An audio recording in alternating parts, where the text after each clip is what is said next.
வணக்கம் and welcome to கதை திரட்டு. இந்த வீடியோவில் நம்ம என்ன கதை கேட்க போகிறோம்னா பொய் முகங்கள் சிறுகதை. நம்ம சேனலை இது வரைக்கும் சப்ஸ்கிரைப் பண்ணாதவங்க சப்ஸ்கிரைப் பண்ணுங்க. பக்கத்தில் இருக்கிற பெல் ஐக்கானை கிளிக் பண்ணி ஆல்ங்கிற ஆப்ஷனை ப்ரெஸ் பண்ணுங்க. ஸோ தட் நான் போடுற கதைகளை உடனுக்குடனே நீங்கள் கேட்கலாம். வாங்க கதைக்குள்ளே போகலாம். இன்று காலைதான் டான்சர்ஸ் அசோசியேஷனில் இருந்து கைபேசியில் அழைப்பு வந்தது. குணா, உங்களோட யூனியன் கார்டு ரெடி ஆயிடுச்சு, வந்து வாங்கிட்டு போயிடுங்க என்றார் மேனேஜர். அவரும் ஒரு காலத்தில் டான்சராய் இருந்தவர்தான். இப்பொழுது வயதாகிவிட்டதால் அலுவலக வேலையை பார்த்து கொண்டு அசோசியேஷனிலேயே தங்கி இருக்கிறார். கிளம்பிட்டேன் சார் என்றேன். நான் அங்கு போய் சேர்ந்தபோது டேபிள் மேலேயே கார்டை தயாராய் வைத்திருந்தார். நான் கையெழுத்தை போட்டு அதை வாங்கி கொண்டேன். கார்டை கையில் வாங்கும்போது லேசாய் கண்கள் பனித்தது. என்ன குணா? சார், இந்த கார்டுக்காக ரொம்ப நாளா வெயிட் பண்ணிட்டு இருந்தேன். பத்திரம். நிச்சயம் என்று கண்களில் ஒற்றிக்கொண்டேன். நீ பத்மஜா பையன்தானே? அவர் கேட்டதும் எனக்கு ஆச்சரியமாயிருந்தது. கார்டுக்காக பல முறை இங்கு வந்திருக்கிறேன். இப்பொழுதுதான் இவர் இந்த கேள்வியினை என்னிடம் கேட்கிறார். ஆமா சார், உங்களுக்கு தெரியுமா? தெரியும்பா, கார்டு கிடைக்கிறது ரொம்ப கஷ்டம். உனக்கு கிடைச்சிருக்கு. வாழ்க்கையில நீ ஜெயிச்சு பெரிய ஆளா ஆகணும். அது மட்டும்தான் உன் கண்ணுக்கு தெரியணும். என்னோட வாழ்த்துக்கள் என்றார். எனக்கு அவரின் வாழ்த்துக்கள் சந்தோஷமாயிருந்தது. அம்மாவை எப்படி தெரியும் என்று கேட்க எனக்கு தோன்றவில்லை. ரொம்ப நன்றி சார் என்று சொல்லி கிளம்பினேன். முதலில் மாஸ்டருக்கு ஃபோன் போட்டேன். மாஸ்டர், குணா பேசுறேன். சொல்லுங்க குணா. மாஸ்டர், யூனியன் கார்டு வந்துருச்சு, உங்களை பார்க்க வரணும். எங்க இருக்கீங்க மாஸ்டர்? என்னோட டான்ஸ் ஸ்டுடியோவில் தான் இருக்கேன், வாங்க. எனது பழைய 2 வீலரில் விரைந்தேன். மாஸ்டர் ரிஹர்சலில் இருந்தார். குணா உள்ளே நுழைந்ததும், hi everybody, Guna got his union card. நாளைக்கு நாம போற அவுட்டோருக்கு வர்றான் நம்ம கூட என்றார். எனக்கு அதிர்ச்சி. மாஸ்டர், என் கண்கள் கலங்கியது. கார்டு வாங்கின கையோட அவுட்டோர் மாஸ்டர், என்னோட முதல் படம் மாஸ்டர். பட்டென்று அவர் காலை தொட்டு ஒற்றிக்கொண்டேன். என்னது, எழுந்துரு, பிரமாதமா ஆடுற. உன்னோட கார்டுக்காகத்தான் நான் காத்திருந்தேன். Join in a line. அந்த பாட்டு ரிஹர்சல் தான். எனக்கு எல்லாமே கனவு போல் இருந்தது. அவரிடம் தான் டான்ஸ் கற்றுக்கொண்டேன். பெரிய மாஸ்டர் ஆக வேண்டும் என்பதுதான் என் ஆசை. ஆர்வம் இருந்ததால் மாஸ்டரிடம் சேர்ந்தேன். படங்களில் ஆட யூனியன் கார்டு கட்டாயம் வேண்டும் என்பதால் நண்பர்களிடம் உருட்டி பிரட்டி பணம் வாங்கி கட்டி இப்பொழுது வந்தும் விட்டது. தொடர்ந்து டான்ஸ் ஒத்திகையில் கலந்து கொண்டேன். ரிஹர்சல் முடியும் போது சொன்னார், பாய்ஸ் அண்ட் கேர்ள்ஸ், நாளைக்கு நைட் எல்லாரும் ப்ளூ மவுண்டனுக்கு வந்துடுங்க. 9 மணிக்கு கிளம்பிடும். 5 நாள் தான். ஹீரோயின் கால் ஷீட் இருக்கு. 3 பாட்டு முடிக்கணும் என்றார். அடுத்து மாஸ்டர் சொன்னார், நான் மேட்டுப்பாளையத்துல உங்க கூட ஜாயின் பண்ணிக்கிறேன். பின் என் பக்கம் திரும்பினார். குணா, கம்பெனி டெய்லர் கிட்ட போய் உன்னோட அளவுகளை கொடுத்துட்டு போ. எல்லாரும் கொடுத்தாச்சு, நீயும் கொடுத்துடு. ஸ்பாட்டுக்கு அவங்க கொண்டு வந்துடுவாங்க என்றார். நான் கம்பெனி காஸ்டியூமரை தேடி போனேன். ஒரு நடுத்தர குடியிருப்பு பகுதியில் தான் அவர் கடை இருந்தது. டான்ஸ் மாஸ்டரின் பெயரினை சொன்னதும், உனக்காகத்தான் வெயிட் பண்ற, மாஸ்டர் ஃபோன் பண்ணாரு என்றார். குமார் என் பேரு என்றார். அறிமுகம் முடிந்து அளவுகளை கொடுத்துவிட்டு வீடு திரும்பினேன். வீட்டில் அம்மாவிடம் கார்டை காண்பித்த போது அவள் கண்களில் நீர் பனித்தது. குணா, நீ டான்சர் ஆக போறேன்னு நான் சந்தோஷப்பட்டேன். சின்ன வயசுல இருந்து நீ எந்த பாட்டு போட்டாலும் ஆடிட்டே இருப்ப. உன்னோட கலருக்கும் உயரத்துக்கும் நீ நிச்சயம் நல்லா வருவ. எந்த தவறான பழக்கங்களும் உனக்கு வந்துடக்கூடாது என்றாள். நிச்சயம்மா என்றேன். சின்ன வயதில் இருந்தே அம்மாவைத்தான் பார்த்து வருகிறேன். அப்பாவை பார்த்தது இல்லை. அம்மா பெண்களுக்கான தையல் வேலை செய்துதான் என்னை காப்பாற்றினாள். இப்பொழுதும் கால் ஒடிய எதையாவது தைத்து கொண்டே இருப்பாள். ரெடிமேட் ஜாக்கெட் வந்துவிட்டாலும் அவளிடம் ஜாக்கெட் தைக்கும் ஏரியா பெண்கள் இன்னமும் இருக்கிறார்கள். என் நினைவு தெரிந்த நாளில் இருந்து அவள் தைத்து கொண்டுதான் இருக்கிறாள். வீட்டில் அம்மாவின் சிறிய வயது போட்டோவில் சிரித்து கொண்டே இருப்பாள். அந்த சிரிப்பை நான் நிஜத்தில் பார்த்தது மிக மிக குறைவு. அதிகம் பேச மாட்டாள். என் மீது அப்படி ஒரு பாசம் அவளுக்கு. அம்மா அம்மா அம்மாதான் எனக்கு எல்லாமே. ஸ்டேஷனுக்கு நான் போய் சேர்ந்தபோது எல்லோரும் வந்து காத்திருந்தார்கள். கம்பெனி புரொடக்ஷன் பாய் வந்து டிக்கெட்டுகளை கொடுத்தான். மாலினியை பார்த்த புரொடக்ஷன் பாய் சிரித்தான். அவள் பரிச்சயம் போல. எங்கள் எல்லோருக்கும் ஒரே கம்பார்ட்மெண்ட். அவரவர் பர்த் தேடி அமர்ந்தோம். அநேகமாக அங்கிருந்த எல்லோரையும் எனக்கு தெரிந்திருந்தது. எல்லோருமே நல்ல எக்ஸ்பீரியன்ஸ் உள்ளவர்கள். என்னை எல்லோரும் வாழ்த்தினார்கள். மேட்டுப்பாளையத்தில் இருந்து ஒரு டெம்போ டிராவலர் ஏற்பாடாகி இருந்தது. டான்ஸ் மாஸ்டர் அவர் காரை அனுப்பிவிட்டு எங்கள் காரில் ஏறிக்கொண்டார். ஸ்வப்னா வந்துட்டல்ல? அவர் பார்வை டெம்போ டிராவலின் பின் இருக்கையை பார்த்தது. ஸ்வப்னா இருக்க மாஸ்டர் என்றாள் தலையை நீட்டி. 9 மணிக்கு ஊட்டிக்கு போய் சேர்ந்தோம். மாஸ்டர், நான் ஹீரோ ஹீரோயின் பார்த்துட்டு ஸ்பாட்டுக்கு வந்துடுறேன். எல்லாம் சீக்கிரம் ரெடியாய் வந்துடுங்க. ஸ்பாட்லேயே டிஃபன் பண்ணிக்கலாம் என்று சொல்லிவிட்டு கிளம்பிவிட்டார். 16 பேருக்கு 4 ரூம். குளித்து தயாராகி ஸ்பாட்டுக்கு போன போது மாஸ்டர் அங்கு காத்திருந்தார். குவிக் குவிக் பாய்ஸ், சீக்கிரம் டிஃபனை முடிச்சுட்டு காஸ்டியூம் சேஞ்ச் பண்ணுங்க என்றார். டிஃபன் முடித்த வேளையில் காஸ்டியூமர் எல்லோருக்கும் காஸ்டியூமை தந்தார். ஜிகு ஜிகுவென்று ஜிகினா மின்னியது. எனக்கு அப்பொழுதுதான் உரைத்தது. தெலுங்கு படம் அல்லவா?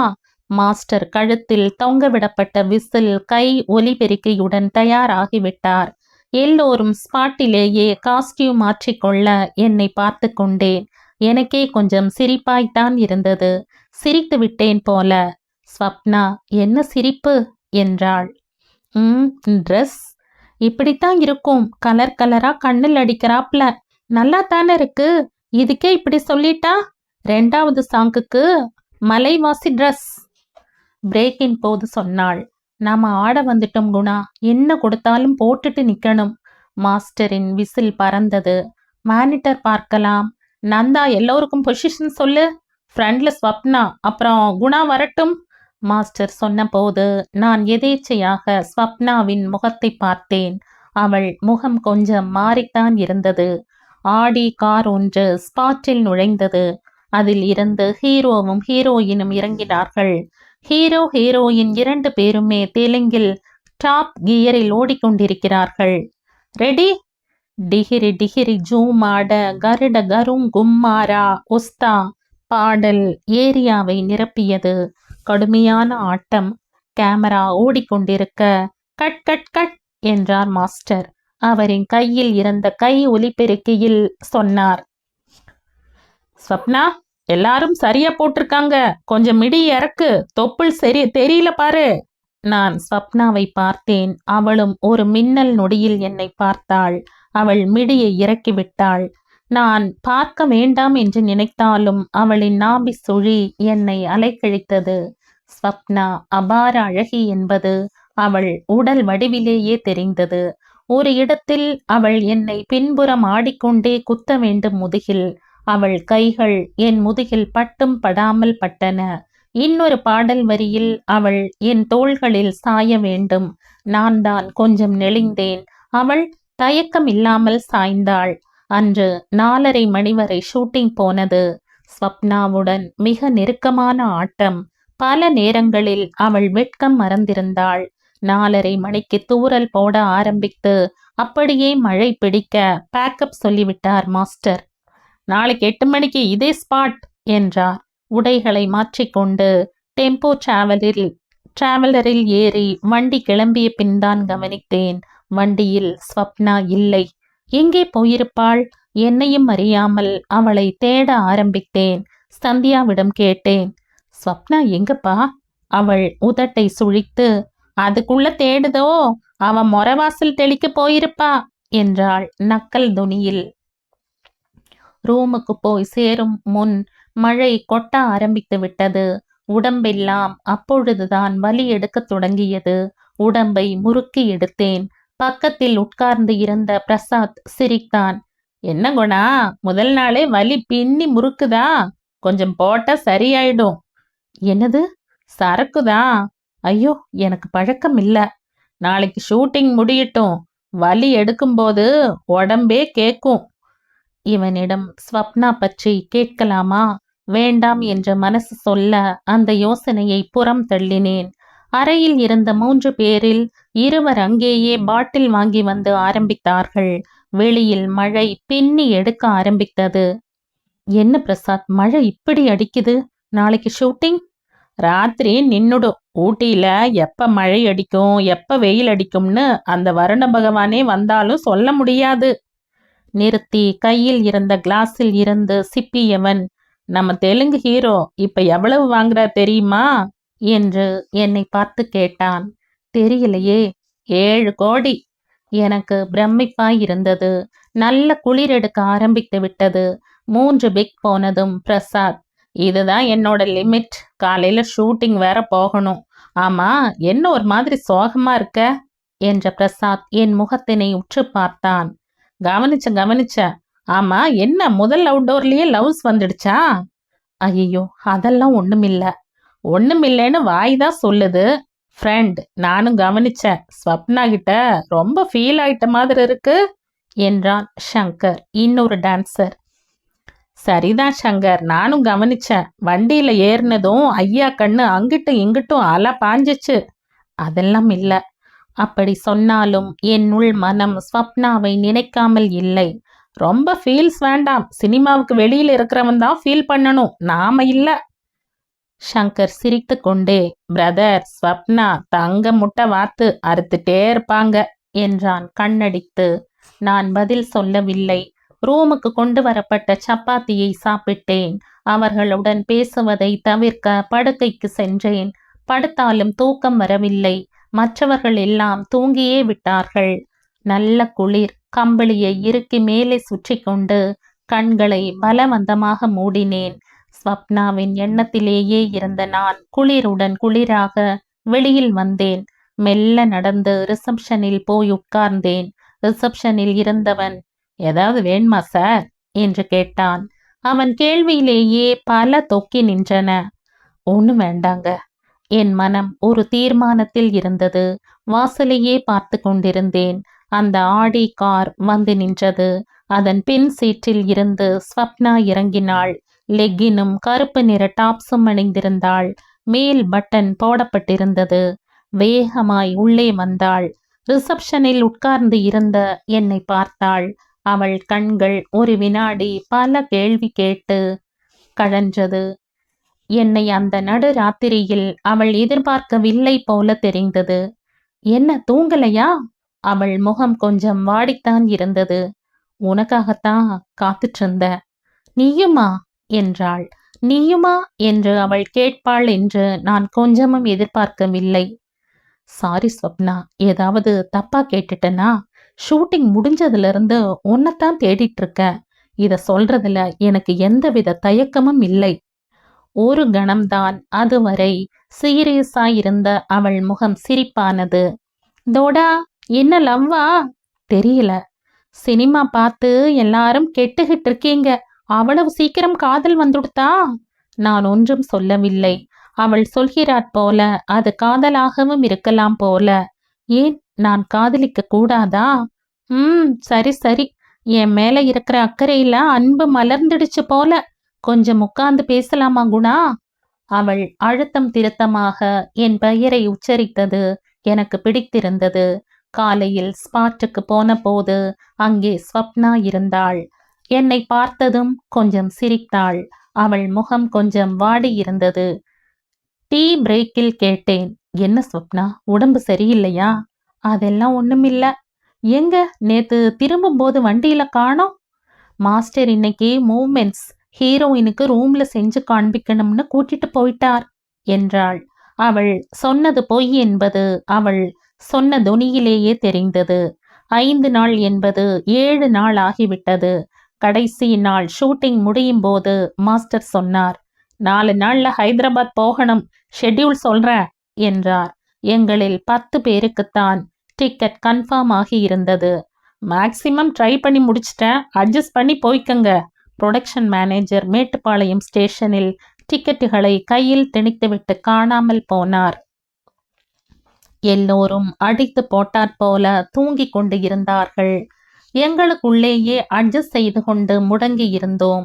7 நாட்கள் வெயில் மழை என பாராமல் ஆடி களைத்த பாரம். ஸ்வப்னா தூங்கவில்லை. என் பக்கத்தில் தான் உட்கார்ந்திருந்தாள். என்ன, தூக்கம் வரலையா? வரல. அதை விடு. எப்படி இருந்தது முதல் ஷூட்டிங் அனுபவம்? அவள் ஒருமையில் பேசியதில் நெருக்கமாய் உணர்ந்தேன். சந்தோஷமாத்தான் இருந்தது.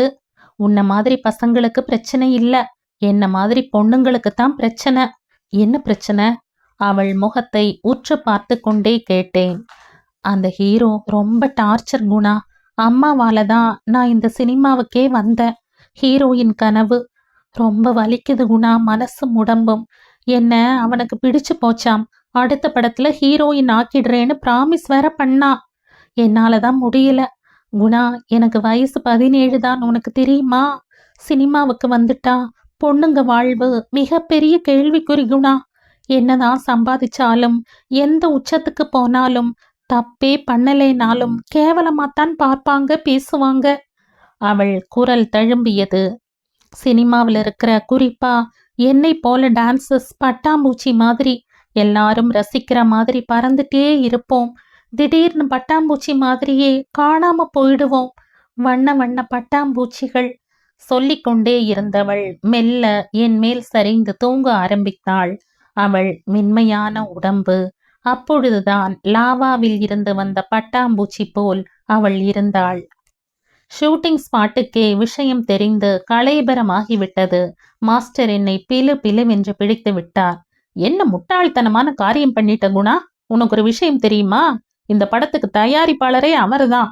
பேருக்குத்தான் அவர் நண்பர் தயாரிப்பாளர். உனக்கு ஏன் இந்த வேலை? யாருக்கும் இல்லாத அக்கறை. நம்ம வேலை எதுவோ அதை மட்டும் பார்த்துட்டு போனாதான் இங்க தேர முடியும். அவளே விருப்பப்பட்டு தானே போயிருக்கா. உனக்கென வந்தது? பார்த்த முதல் நாளே காதலா? கிளம்பு முதல்ல இங்கிருந்து. ரூமுக்கு போ. மீதியை ராத்திரி பேசிக்கலாம். அவர் வரும்போது நீ இங்கிருந்தா ஷூட்டிங் கேன்சல் ஆயிடும். பட படவென்று பொறிந்து தள்ளினார். புரொடக்ஷன் கார் என்னை நாங்கள் தங்கியிருந்த ஹோட்டலில் துப்பிவிட்டு கிளம்பியது. எனக்கு அறையில் இருப்பு கொள்ளவில்லை. ஸ்வப்னா மீது கோபமாய் வந்தது. நேற்று இரவு என்னிடம் அப்படி பேசிய ஸ்வப்னாவா அது? மாலை வரை பைத்தியம் பிடித்தாற்போல் இருந்தேன். சக டான்சர்கள் அறைக்குள் நுழையும் போதே என்னை பார்த்து ஏளனமாய் சிரித்தார்கள். குணா, உனக்கு சினிமா பத்தி இன்னும் நிறைய தெரியணும் குணா என்றார்கள். சீனி ஒரு பெக் போடு, கொண்டாடு. காதல் கன்றாவியெல்லாம் பறந்து போயிடும் என்றான். நான் ஒன்றும் பதில் சொல்லவில்லை. மாஸ்டரிடம் அம்மாவின் நம்பர் இருக்கிறது. அம்மாவுக்கு போன் செய்து எதுவும் சொல்லாமல் இருக்க வேண்டும்.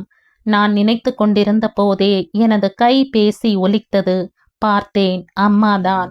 எடுத்து ஹலோமா என்றேன். தம்பி, மாஸ்டர் போன் பண்ணாரு. பார்த்து சூதானமா நடந்துக்க. நமக்கு யார் எப்படி போனா என்ன? எவ்வளவு நாள் கார்டுக்கு கஷ்டப்பட்டிருப்ப?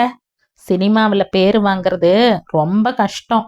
அதே சமயம் பேரு போறதும் ஒரு செகண்ட்ல போயிடும். நீ என்ன பண்ணாலும் அது உன்னோட எதிர்காலத்தை பாதிக்க கூடாது. பார்த்து நடந்துக்க என்றாள். சரிம்மா என்றேன். எனக்கு ஒரு வேலையும் ஓடவில்லை. உள்ளே பாட்டில் கச்சேரி ஆரம்பித்து விட்டது. என்னால் ஒரு விஷயத்தை புரிந்து கொள்ள முடியவில்லை. முதல் நாள் அப்படி என்னிடம் நெருக்கம் காட்டி பேசியவள் தடால் என்று எப்படி அப்படி பேசுவாள்? லூசாடா நீ? டான்ஸ் ஆட வந்தா டான்ஸ் ஆடிட்டு போயிட்டே இருக்கணும். இப்படி தேவையில்லாம ஹீரோ வேஷம் போடக்கூடாது. அவள் சொன்னது என் காதுகளில் ஒலித்து கொண்டே இருந்தது. அறையை விட்டு வெளியில் வந்த நான் அந்த குளிரையும் பொருட்படுத்தாமல் வெளியில் உலாவ ஆரம்பித்தேன். ஹோட்டலில் காம்பவுண்டில் அந்த கார் நுழைந்தது. காரின் முன்பக்க கதவு திறக்க மாஸ்டர் இறங்கினார். பின்புற காரின் கதவு திறக்க ஸ்வப்னா இறங்கினாள். அவள் ஒரு வினாடி என்னை பார்த்தாள். பின் விடு விடு என்ற ஹோட்டலின் உள்ளே நுழைந்து விட்டாள். கார் திரும்பி நிற்க மாஸ்டர் என்னை பார்த்து வந்தார். அவர் சிரித்தபடியே என் தோளில் கையை போட்டவர். என்ன குணா, காலையில் உங்ககிட்ட கொஞ்சம் கடுமையா பேசிட்டேன்னு கோபமா? அந்த நேரத்துல அந்த சூழ்நிலை அப்படித்தான் பேச வேண்டி இருக்கும். நானும் உன்ன மாதிரி சினிமாவுக்கு வந்த புதுசுல உன்னை விட பல விஷயங்களை பார்த்து கொதிச்சு போயிருக்கேன். இது ஒருத்தரை ஒருத்தர் அண்டி பிழைக்கிற பிழைப்பாளர்கள் கூட்டம். கொஞ்சம் அசந்தாலும் நம்மளை காலில் போட்டு மிதிச்சிட்டு பின்னாடி வர்றவன் போயிட்டே இருப்பான். எப்பவுமே ஒரு சுதாரிப்போட இருக்கணும். அந்த பொண்ணு விஷயத்தை எடுத்துக்க. அது தன்னோட விருப்பப்படிதான் அந்த நாயகன் கூட உறவுல இருக்கு. வேற எந்த டான்ஸருக்கும் இந்த விஷயம் தெரியாதுன்னு நான் நினைக்கிறையா? எல்லாருக்குமே தெரியும். அவ அம்மா ஒரு ராட்சசி. அவளும் முன்னாடி ஒரு டான்சர் தான். தான் பட்ட கஷ்டம் நம் பொண்ணுக்கு வரக்கூடாது, பணம் இளமை இருக்கிற வரைக்கும் சம்பாதிச்சுக்கணும்னு நினைக்கிறா. அவளை பொறுத்த வரைக்கும் அவ செயல் சரி. அந்த பொண்ணு ஒன்னும் தெரியாமலையா போகுது? ஏதோ ஒரு ராத்திரி வந்து பேசுச்சுன்னா உடனே லவ் பண்ண ஆரம்பிச்சிடுவியா? காலையில கிளம்பிடு, காசு தர்றேன் என்றார். நான் திடுக்கிட்டு அவரை பார்த்தேன். மாஸ்டர், அம்மா ஷாக் ஆயிடுவாங்க. உடனே திரும்பி போனா ரொம்ப தப்பா நினைப்பாங்க. அவரின் தொலைபேசி ஒலித்தது. எடுத்தார். ஓகே ஓகே என்றார். என் பக்கம் திரும்பிய மாஸ்டர், அட குணா, உனக்கு உண்மையிலேயே நல்ல நேரம்தான். ஹீரோ தான் லைன்ல வந்தாரு. உன்னை நாளையிலிருந்து ஷூட்டிங் வர சொல்றாரு. அவருக்கு எந்த கோபமும் இல்லையாம் என்றார். மாஸ்டர் சொல்லிவிட்டு போனாலும் நான் கொஞ்சம் குழப்பத்துடன் அறைக்குள் திரும்பினேன். அங்கு இருந்தவர்களில் சீனியர், உனக்கு இந்த ஹீரோவை முன்னாடியே தெரியுமா என்று கேட்டதும் எனக்கு ஒன்றும் புரியவில்லை. திரும்பி வரும்போது என்னை நக்கலாக பார்த்தவர்கள் இப்பொழுது ஏதோ ஒருவித பயத்துடன் பார்ப்பதை உணர்ந்தேன். ஒரு பெக் அடியேங்குணா என்றான் ஒருவன். வேண்டாம் என்றேன். மறுநாள் காலையில் ஷூட்டிங் கிளம்பும்போது அதிசயமாய் எங்கள் வண்டியிலேயே வந்தாள் ஸ்வப்னா. பின் இருக்கையில் உட்கார்ந்தாள். வண்டி கிளம்பியதும் என்னை சைகை செய்து அழைத்தாள். முதலில் தயங்கினேன். டான்சர்களில் ஒருவரான பிரசன்னா, போகுணா என்றான் எனக்கு மட்டும் கேட்கும் குரலில். நான் எழுந்து போய் அவள் பக்கத்தில் உட்கார்ந்தேன். அவள் முகம் மகிழ்ச்சி பொங்க இருந்தது. அவள் சட்டென்று என் கைகளை பற்றி கொண்டாள். குணா, உன்கிட்ட கொஞ்சம் அதிகமாவே பேசிட்டேன். அந்த அறையில நீ அங்க வந்திருக்க கூடாது. விடு, எல்லாம் நல்லதுக்குத்தான். 2 வருஷ டார்ச்சர் இனிமே இருக்காது என்றாள். என்னாச்சு? நான் இன்னும் கோபத்துல தான் இருக்கேன். சாரிப்பா, அவன் ஒரு பொறுக்கி. எல்லா ஊர்லயும் அவனுக்கு ஒரு ரவுடி பட்டாளமே இருக்கு. அவனால உனக்கு எந்த பிரச்சனையும் வந்துடக்கூடாதுன்னு தான் அப்ப உன்னை பார்த்து அவ்வளவு கோபமா பேசின. எப்படி என் மேல அவனுக்கு திடீர் கரிசனம்? தெரியல. உன்னை பத்தி மாஸ்டர் கிட்ட பேசியிருப்பான். அவர் என்ன பதில் சொன்னார்னு தெரியல. நான் ஒரு கேள்வி கேட்பேன், அதுக்கு நேர்மையான பதில் சொல்வியா? என்ன குணா, கேளு. உனக்கு பணம் தான் குறிக்கோளா? இல்ல குணா, நீ இந்த கேள்வி தான் கேட்க போறேன்னு எனக்கு தெரியும். என்னோட அம்மா என்னை வச்சு பல கனவு கோட்டைகளை கட்டி வச்சிருக்கா. அதை தகர்த்து எரியணும். நீ என்ன கல்யாணம் பண்ணிப்பியா என்று கேட்டாள் கண்கள் விரிய. எனக்கு ஒரு நிமிடம் ஒன்றும் புரியவில்லை. நிச்சயம் ஸ்வப்னா, கொஞ்சம் பொறுப்பியா? 2 வருஷம் நான் கொஞ்சம் ஸ்டடி பண்ணிக்கிறேன். குணா, எனக்கு என்ன சொல்றதுனே தெரியல. ஐ லவ் யூடா என்றாள். நானும் தான் என்றேன். அன்று மதியம் வரை பாடல் காட்சிகளை ஒரு புது தெம்போடு செய்தேன். மதியம் லஞ்ச் டைமில் கேரவனிலேயே ஹீரோ சாப்பாடு சாப்பிட்டார். அவருடன் ஹீரோயினும். நான் சாப்பிட்டு விட்டு கொஞ்சம் நடை பயின்றேன். கொஞ்சம் தள்ளி பைன் மரத்தடியில் ஹீரோயின் அம்மா உடன் இருந்தது யார் என்று அருகில் போன பின்தான் தெரிந்தது. ஹீரோயின் தான். அப்படியானால் ஹீரோவுடன் கேரவனில் ஏறியது? மண்டைக்குள் ஏதோ குடைய வேகமாய் கேரவன் அருகில் போனேன். யாரும் என்னை பார்க்கிறார்களா என்று நோட்டம் விட்டபடியே கேரவன் அருகில் போனேன். கதவு மூடி இருந்தது. ஹீரோவுடன் சிரித்து பேசிக்கொண்டு இருப்பது யார்? காதுகளை தீட்டினேன். ஸ்வப்னாதான். அப்படியே நம்பிட்டானா? ஆமா. உங்களுக்கு ஏன் அவ்வளவு பயம் அவங்க அம்மா கிட்ட? அவன் அம்மா யாருன்னு தெரிஞ்சதும் அப்படியே ஷாக் ஆயிட்டீங்க. நீ வேற. அவனோட அம்மாவை எனக்கு பல வருஷம் முன்னாடியே தெரியும். காதலை பத்தியும் சினிமாவை பத்தியும் அவனுக்கு என்ன தெரியும்? இப்பதான் இந்த ஃபீல்டுக்குள்ள வந்திருக்கான். நாளைக்கு ஹீரோயின் பக்கத்துல அவனை ஒரு 2 ஷாட்ல நிக்க வச்சா உன்னை மறந்துட்டு அவளை சைட் அடிக்க ஆரம்பிச்சிடுவான். நான் அந்த தருணத்தில் ஒரு முடிவு எடுத்தேன். வாழ்க்கையின் எந்த உச்சிக்கு போனாலும் காதல் மட்டும் செய்யக்கூடாது என்று.